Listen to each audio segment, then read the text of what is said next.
ஒரு சொத்து வாங்கும் போதும் விற்கும் போதும் என்னென்ன விஷயங்களை கூர்ந்து கவனிக்க வேண்டும் என்ற தலைப்பில் தொடர்ந்து பல வீடியோக்களை பார்த்துட்டு வரோம். அந்த வகையில் இன்னைக்கு நம்ம ஒரு முக்கியமான ஒரு சேல் டீடில் என்னென்ன, அதாவது கிரை ஆவணத்தில் என்னென்ன விஷயங்கள் இடம்பெற வேணும், என்னென்ன விஷயங்களை கண்டிப்பாக எழுத வேண்டும் என்பது தான் இந்த வீடியோவில் பார்க்க போகிறோம். வணக்கம், நான் உங்கள் ரஷ்யா கலி. சேல் டீட் அப்படின்றது உங்களுக்கு ஒரு ஏதாவது கிரை ஆவணத்தில் மூலிமா தான் ஒரு சொத்து விற்பவரிடமிருந்து வாங்குபவருக்கு சொத்து பரிமாற்றம் நடைபெறுது. அந்த நமக்கு ஒரு சொத்து இருக்குது அப்படின்னு சொன்னால் நம்ம தான் சொத்தினோட உடைமையாளர். சொத்து காசு கொடுத்து விலைக்கு வாங்குகிறோம் அப்படின்னா அந்த சேல் டீடை ரெஜிஸ்ட்ரேஷன் பண்ணி அதை ஒரு பத்திர பேப்பரில் இந்த சேல் டீடை டைப் பண்ணி அதனோட சொத்தை பற்றிய விவரங்கள், வாங்குபவர் விற்பவரோட விவரங்கள் எல்லாத்தையும் குறிப்பிட்டு அதை பத்திர ஆஃபீஸில் பதிவு பண்ணி அந்த சொத்துடைய எல்லா விவரங்களையும் குறிப்பிட்டு தான் நம்ம அந்த கிரை ஆவணத்தை ரெஜிஸ்ட்ரேஷன் பண்ணுறோம். அதுதான் நமக்கு இந்த சொத்து எனக்கு சொந்தம், நமக்கு சொந்தம்ன்றதுக்கு ஒரு அத்தாட்சி. ஸோ அந்த முக்கியமான நமக்கு சொத்து இருக்குது அப்படின்னா அதுக்கு உண்டான ஆதாரம், அத்தாட்சி இருப்பது, பத்திரம் அப்படின்றது தான் இந்த கிரை ஆவணம். அதனால் அந்த கிரை ஆவணத்தில் எல்லா விஷயங்களும் கரெக்டாக டைப் பண்ணியிருக்கா, எல்லா விஷயங்களும் குறிப்பிட்டிருக்காங்களா, எல்லா விஷயங்களும் கவர் பண்ணியிருக்காங்களான்றது பார்க்க வேண்டியது மிக மிக அவசியம். அந்த வகையில் பார்த்தீங்கன்னா இந்த ஒரு கிரை ஆவணம் தமிழ்லையும் எழுதலாம், இல்லை இங்கிலீஷ்லையும் எழுதலாம். அது உங்களுடைய விருப்பத்தை பொறுத்து இருக்குது. ஆனால் இப்போ தமிழாக இருந்தாலும் சரி, இங்கிலீஷாக இருந்தாலும் சரி, என்னென்ன விஷயங்கள் நம்ம கவர் பண்ணணும் அப்படின்னு சொல்லி பார்த்தீங்கன்னா முதல்ல விற்பவருடைய சேல் டீட் எந்த இடத்துல எக்ஸிக்யூட் பண்ணுறாங்க, என்ன தேதியில் எக்ஸிக்யூட் பண்ணுறாங்கன்றதை குறிப்பிடப்பட வேண்டும். அதற்கு அடுத்தபடியாக விற்பவருடைய முழு விவரங்கள். விற்பவர் ராமசாமின்னா அவருடைய இனிஷியலோட அவர் பேர் என்ன, அவருடைய அப்பா பேர் என்ன, அவரோட வயது என்ன, அவருடைய ஆதார் நம்பர் என்ன, அவரோட பேன் கார்டு நம்பர் என்ன, அதோட அவரோட செல்ஃபோன் இருந்தால் செல்ஃபோன் நம்பர் என்ன, இதையும் குறிப்பிட்டு அவருடைய முழு விலாசத்தையும் குறிப்பிடப்பட வேண்டும். அதே போல் வாங்குபவருடைய பெயர், அப்பா பெயர், பெண்களாக இருந்தால் கணவர் பெயர், வயது, அவங்களுடைய முழு விவரங்கள், விலாசம், அவங்களுடைய ஆதார் எண், பேன் கார்டு இருந்தால் பேன் கார்டு நம்பரு போன்ற விவரங்களையும் அதில் ஒரு ஐடென்டி ப்ரூஃப்காக குறிப்பிடப்பட வேண்டும். இதை முடித்த உடனே அதுக்கு அடுத்தது பார்த்திங்கன்னா அந்த சொத்து விற்பவருக்கு எப்படி வந்தது என்ற விவரங்களை குறிப்பிடப்பட வேண்டும். இந்த வாங்குபவர் விற்பவர் பெயரை குறிப்பிடப்படும் போது இன்னொரு விஷயங்களையும் கூர்ந்து கவனிக்க வேண்டும். இப்போ வாங்குவோர் பேர்லையோ விற்பவர் பேரோ ஒரு இதாக இருக்குது, அவங்களுடைய ஆதார் கார்டில் இல்லை பேன் கார்டில் வேறு ஸ்பெல்லிங் இருக்குது, இல்லை அதுக்கு முன்னாடி உள்ள பத்திரங்களில் வேறு ஸ்பெல்லிங் இருக்குது அப்படின்னா அதையும் நம்ம குறிப்பிட்டு சொல்ல வேண்டும். இதை உதாரணத்துக்கு பத்திரத்தில் ராமசாமி உடையார்னு போட்டிருக்காங்க, ஆனால் அவருடைய ஆதார் கார்டில் ராமசாமி மட்டும்தான் போட்டிருக்காங்க அப்படின்னா ஆஸ்பர் பத்திரப்படி ராமசாமி உடையார் என்று அழைக்கப்படும் நபர் ஆகிய அப்போ அது மாதிரி ஆதார் கார்டில் உள்ள இந்த ராமசாமி என்று அழைக்கப்பட்டு அந்த ரெண்டு பேரையுமே குறிப்பிடப்பட்டு இங்கிலீஷில் பிறந்தால் ஆஸ்பர் டாக்குமெண்ட் இந்த பழைய பேரண்ட் டீட்டில் இந்த பேர் இருந்துச்சு, ஆதார் கார்டில் இந்த பேர் இருக்குது, அதை பேன் கார்டில் இந்த பேர் கூடைய இந்த ஸ்பெல்லிங் உடைய நபர் ஆகி அப்படின்றத குறிப்பிடப்பட வேண்டும். அதுக்கப்புறம் பார்த்தீங்கன்னா இந்த சொத்து விற்பவருக்கு எப்படி வந்த விவரங்கள், அதாவது டைட்டில் ஹிஸ்ட்ரி, இந்த சொத்து யாருக்கு எப்படி வந்துச்சு, அதாவது ஒரு 40 வருஷத்துக்கு முன்னாடியிலேருந்து ஒரு ஹிஸ்ட்ரி சொல்கிறதா தான் நல்லாயிருக்கும். ஆரம்பத்தில் இவருக்கு நம்ம விற்கிறவருக்கு எப்படி வந்துச்சு, அவருக்கு முன்னாடி எப்படி வந்துச்சு, அதுக்கு முன்னாடி வந்துச்சு, எந்த ஆவணத்தின் அடிப்படையில் வந்துச்சு, இடையில யாராவது ஒருத்தர் வாங்கி அவர் இறந்தது நான் தான் அவர் இறந்து இன்னார் வாங்கியிருந்தாங்க, அவர் வாங்கினதுக்கப்புறம் அவர் இறந்ததுனால அவருடைய வாரிசுகள் என்னென்ன பேர் உள்ளவருடைய இந்த லீகல் சர்டிஃபிகேட் படி வாரிசுலாகிய இவர்கள் உடைந்து அதுக்கப்புறம் இவருக்கு அப்படின்னு ஒவ்வொரு விஷயங்களும், அதாவது முடிஞ்சால் ஒரு 40 வருஷம் ஹிஸ்ட்ரியை எத்தனை டாக்குமெண்ட் இருக்கோ எல்லாத்தையும் கவர் பண்ணுறது நல்லது. சிலர் பார்த்தீங்கன்னா ஏன் இதெல்லாம் போய்ட்டு எதுக்கு ஹிஸ்ட்ரியை நம்ம பண்ணணும், நான் விற்கிறேன் நீ வாங்குற, அது மட்டும் குறிப்பிட்டா போகணுன்ற மாதிரி ரொம்ப ஷார்ட் அண்ட் ஷார்ட்டாக எழுதுறாங்க. அதுவும் பண்ணிக்கு பார்த்தீங்கன்னா ரிஜிஸ்ட்ரேஷன் வெப்சைட்லேயே கொடுக்கப்பட்ட ஃபார்மேட்டில் சேல்டீடு கிரை ஆவணோடைய மாடல் ஃபார்மை பார்த்தீங்கன்னாலும் சரி, இல்லை சேல்டீடையும் பார்த்தீங்கன்னா அவங்களும் அப்படி தான் குறிப்பிடுறாங்க, ரொம்ப ஷார்ட்டாக குறிப்பிடப்படுறாங்க. ஆனால் அப்படி குறிப்பிடுவதை விட எல்லா விவரங்களையும் குறிப்பிட்டு எழுதுவது நமக்கு ஒரு டைட்டில் வெரிஃபிகேஷன் பண்ணுவதோடு மட்டுமல்லாமல் நாளைக்கு அந்த ப்ராப்பர்ட்டி வேற ஆளுக்கு விற்கும்போது கூட அது வந்து ஒரு அதிகாரப்பூர்வமான அங்கீகரிக்கப்பட்ட ஒரு ஆவணமாக, ஒரு தெளிவான ஆவணமாக இருக்க வாய்ப்பு இருக்குது.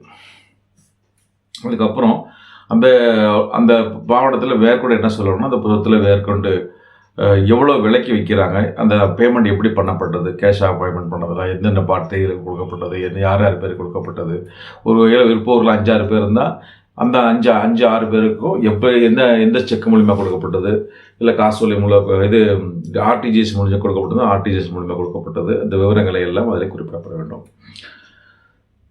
அதுக்கு பிறகு அந்த சொத்தை வந்து கொடுக்கும்போது அந்த பொசிஷன் கொடுத்துட்டோம் அப்படின்ற விவரங்களை குறிப்பிடப்பட வேண்டும். அந்த சொத்தில் மேற்கொண்டு வில்லங்கங்கள் இல்லை, அடமானங்கள் இல்லை, அந்த விஷயங்களும் அது குறிப்பிடப்பட வேண்டும். அல்லது மேற்கொண்டு இந்த சொத்தில் வேறு வரி பாக்கி இல்லை, ஒரு அடமானமோ வரி பாக்கியோ அல்லது வேறு ஒரு வில்லங்கங்களோ இருந்தால் அதை வந்து விற்பவர் தன்னோட சொந்த செலவில் நிவர்த்தி செய்து தருவார் அப்படின்ற ஒரு உறுதிமொழியை கொடுக்கணும். இந்த அனைத்து விவரங்களும் கொடுக்கும்போது அந்த டாக்குமெண்ட்டில் ஒரு கேரண்டி கொடுத்த மாதிரி, ஒரு அஷூரன்ஸ் கொடுத்த மாதிரி, ஒரு முழு ஒரு முழு அதிகாரப்பூர்வமான ஒரு ஆதாரப்பூர்வமான ஒரு ஒர்த்தபிள் டாக்குமெண்ட்டாக அந்த செலீடு இருக்கும். கடைசியாக குறிப்பிடப்படுவது பார்த்திங்கன்னா ஷெடியூல் ஆஃப் த ப்ராப்பர்ட்டின்னு சொல்லுவாங்க. அது தபசு சொத்துன்னு தமிழில் சொல்லுவாங்க. அந்த சொத்து விவரத்தில் அந்த சொத்தினுடைய முழு விவரங்களும் சரியாக குறிப்பிடப்பட வேண்டும். பெரும்பாலும் மிஸ்டேக் என்ன பண்ணுவாங்கன்னா, சர்வே நம்பர், அந்த டிஎஸ் நம்பர் சொல்லுவாங்க, அப்புறம் வந்து அந்த வில்லேஜ் நம்பர், டோர் நம்பர், இதெல்லாம் நிறைய மிஸ்டேக் பண்ணுறதுக்கு வாய்ப்பு இருக்குது. ஸோ அந்த நம்பர்லாம் கரெக்டாக போட்டிருக்காங்களா, அது எந்த முதல்ல பார்த்தீங்கன்னா அந்த தபசு சொத்துல வந்து என்ன ஷெடியூல் ஆஃப் த ப்ராப்பர்ட்டின்னு சொல்கிற இடத்துல எந்த மாவட்டத்துக்கு கீழே அந்த சொத்து இருக்குது, எந்த வட்டத்துக்கு கீழே சொத்து இருக்குது, அப்புறம் எந்த வில்லேஜில் இருக்குது, அதனோட டிஎஸ் நம்பர் என்ன, ஆர்எஸ் நம்பர் என்ன, சர்வே நம்பர் என்ன, ஓல்டு சர்வே நம்பர் என்ன, அப்புறம் வந்து கதவுலக்கம் என்ன, இதெல்லாம் குறிப்பிடப்பட வேண்டும். அதுக்கப்புறம் பார்த்திங்கன்னா அந்த பட்டா ஏதாவது இருந்ததுன்னா பட்டாவுடைய நம்பர் என்னன்றதையும் அதிலையும் குறிப்பிடப்பட வேண்டும். அப்புறம் இந்த சொத்தின் அகலம், நீளம், அதனுடைய சைஸு ஒவ்வொரு பக்கம் என்னன்றது குறிப்பிடப்பட வேண்டும். அப்புறம் 4 பக்கமோட செக்குப்பந்தி, அதாவது 4 சைடு பவுண்ட்ரிஸ் வாசம் என்னன்றதை குறிப்பிடப்பட வேண்டும். அப்புறம் இது எந்த மாவட்ட பதிவாளருக்கு கீழ் வந்து ரிஜிஸ்ட்ரார் ஆஃபீஸ் கீழே வருது, எந்த சப் ரிஜிஸ்ட்ரார் கீழே வருதுன்றதையும் குறிப்பிடப்பட வேண்டும். இவை அனைத்தும் சரியாக குறிப்பிடப்பட்டால் தான் உங்களுக்கு வந்து நாளைக்கு எதாவது பிரச்சனை இருக்கிறது வாய்ப்பு இல்லாமல் இருக்கும். பெரும்பாலும் என்ன பண்ணுவாங்க மக்கள், அவசரமாக பத்திர எழுத்தட்டியோ அந்த ரிஜிஸ்டர் ஆஃபீஸ் பக்கத்தில் உள்ள ஒரு டைப்பிங் சென்டர்லேயும் டாக்குமெண்ட்டை கொடுத்து இந்த கொடுங்க அதை அடிங்க அப்படின்னு கொடுத்துடுவான்னு சொல்லுவாங்க. அவங்க என்ன பண்ணுவாங்கன்னா, அவங்களும் ஒரு நாளைக்கு ஒரு 50 டாக்குமெண்ட் 60 டாக்குமெண்ட் அடிக்கிறவங்க வந்து சரசரன்னு பார்க்குறதுக்கு பழைய டாக்குமெண்ட்டை வந்து டக்குன்னு அடித்து கொடுத்து உங்களுக்கு ரிஜிஸ்ட்ரேஷன் பண்ணிவிடுவாங்க. ரிஜிஸ்ட்ரேஷனும் நடந்துடும் நல்லபடியாக. ஆனால் ரிஜிஸ்ட்ரேஷன் அதுக்கப்புறம் நீங்கள் நாளைக்கு ஒரு 10 வருஷம் 15 வருஷம் கழித்து இது விற்க போகிறோம், வாங்க போகிறோன்னு பார்த்தீங்கன்னா அப்போ தான் உங்களுக்கு பிரச்சனை வரும். இந்த டாக்குமெண்ட் நம்பர் வந்து இன்னார்ட்டிருந்து டாக்குமெண்ட் ஒரு உதாரணத்துக்கு ராமசாமியிடமிருந்து டாக்குமெண்ட் ஆகணும் 602/2024 டாக்குமெண்ட் படி வாங்கப்பட்ட சொத்து ஆகி அப்படின்னு சொல்கிறதுக்கு பதிலாக 20க்கு பதிலாக வேறு ஒரு வருஷம் போட்டிருப்பாங்க. டாக்குமெண்ட் நம்பர் தப்பாக போட்டிருப்பாங்க. டைப்பிங் மிஸ்டேக்ன்றது காமன் எரர். அதே மாதிரி சொத்தினோட சர்வே நம்பர் ரொம்ப ரொம்ப முக்கியம். அது கரெக்டாக சொல்லப்பட்டிருக்கான்னு பார்க்கணும். சர்வே பட்டாவோட டாக்குமெண்ட் எடுத்து பார்த்து பட்டாவோட டாக்குமெண்ட் கரெக்டாக மென்ஷன் பண்ணியிருக்காங்களா, அது அகலம் கரெக்டாக போட்டிருக்காங்களா, நீளம் கரெக்டாக போட்டிருக்காங்களா, ஒவ்வொரு ஸ்கொயர் ஃபீட் கரெக்டாக போட்டிருக்காங்கன்றத பற்றி பார்க்கணும். ஒரு அட்வொகேட்டை கொடுத்தாலும் சரி, அட்வொகேட்டு கூட சரியாக எல்லாம் பக்காவாக பண்ணிடுவாங்கன்னு கூட நம்ம எதிர்பார்க்கக்கூடாது. அவங்க எல்லாருமே ஒரு ஹியூமன் தான். ஸோ ஒரு சேல் டீட் அப்படின்னு எழுதினாங்கன்னா அதனுடைய எல்லா விவரங்களும் படித்து 1க்கு 2 3 முறை படித்து பார்த்து அதில் ஒவ்வொரு விவரங்களும் கரெக்டாக துல்லியமாக எழுதியிருக்கிறான்னு பார்த்து வாங்குவது, அதை சேல் டீட் ரிஜிஸ்ட்ரேஷன் பண்ணது தான் சால சிறந்தது. அப்படி இல்லாமல் நீங்கள் பண்ணிங்கன்னா திருப்பி அதுக்கு பிரச்சனையாக ஒரு நாளைக்கு பின்ன ஒரு பிள்ளையோ நம்பரோ சர்வே நம்பரோ இல்லை வேறு ஏதாவது அளவுக்குள்ள மாற்றம் இருந்தால் திருப்பி அதுக்கப்புறம் ரெக்டிஃபிகேஷன் டீட் போடணும்னு சொல்லிட்டு நீங்கள் போனீங்கன்னா அது ரெக்டிஃபிகேஷன் டீட் பண்ணுறது ரொம்ப சிரமமான விஷயமா இருக்கும். அதுக்கு பழைய டாக்குமெண்ட் போட்டரோட பார்ட்டிஸ் விருப்பம் கண்டிப்பாக ரிஜிஸ்டர் ஆஃபீஸுக்கு வரணும். சில இடங்களில் பார்த்தீங்கன்னா சர்வே நம்பரோ ஏரியாவோ கூடவோ குறையாக இருந்ததுன்னா உடனே சப் ரிஜிஸ்ட்ரார் ஆஃபீஸ் அதுக்கும் நீங்கள் சேர்த்து பணம் கட்டுங்க அப்படின்ற மாதிரி சொல்லி உங்களுக்கு ரெக்டிஃபிகேஷன் பண்ண முடியாது அப்படின்னு கூட சொல்லுவாங்க. அப்போ உங்களுக்கு பெரிய பிரச்சனைகள் வரும். ஸோ இதை பின்னாடி ஒரு பிரச்சனை வரும் அப்படின்றத முதலே வராமல் இருப்பதற்கு முன்னாடியே வருமுன் காப்பது அறிவு என்ற தத்துவத்தின் அடிப்படையில் முதல்ல அந்த டாக்குமெண்ட்டை 1க்கு 2 3 தடவை படித்து பார்த்து அதில் ஒவ்வொரு ஏதாவது பிழைகள் இருக்கான்றதை பார்த்து அதுக்கப்புறம் போய் ரெஜிஸ்ட்ரேஷன் பண்ணுறது தான் சால சிறந்தது. இதை தான் இந்த வீடியோ மூலிமா நாங்கள் தெரியப்படுத்துகிறேன். தொடர்ந்து நம்ம சேனலை பாருங்கள். ரசியாக் சட்டம் அறிவோம், ரசியாக் லா டியூப் என்ற 2 சேனல் இருக்குது. நம்ம ரசியாக் அலி அசோசியேட்ஸ் என்ற வெப்சைட்லேயும் நம்ம வீடியோலாம் இருக்குது, பிளேலிஸ்ட் இருக்குது. அந்த வீடியோவில் பார்த்து சட்ட அறிவை பெருக்கிக் கொள்ளுங்கள்.